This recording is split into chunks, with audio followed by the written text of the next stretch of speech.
What inspired your dedication to studying and alleviating the sufferings of those affected by HG? Well, like you, I also had HG in my first pregnancy. It wasn't as bad as my second, but I did lose 15 pounds and miss 8 weeks of work and go to the hospital twice for IV fluids, and yet I was never diagnosed. So I didn't know anything about HG with my first pregnancy, but it did get better.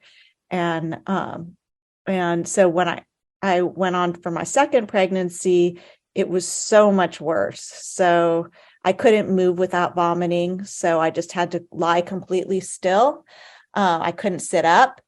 I couldn't eat or drink anything without vomiting. And so it was really just torture.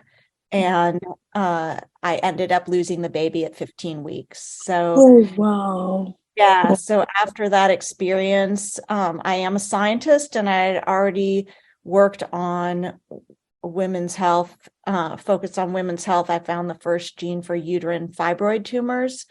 And so I decided to look into whether there was evidence that it was genetic. Nobody had it in my family, so I wasn't sure whether there was evidence that it ran in families. So I decided to look at that first and see, and it turned out that it was running in families. And so since I'm a geneticist by training and I had suffered this horrible experience that was really torture, I just didn't want anybody else to have to go through that if I could figure out what caused it. So I spent the last couple decades trying to find the cause and get answers for myself and for other people, and hopefully so that Yeah. the next generation, including my daughters, doesn't have to suffer from it.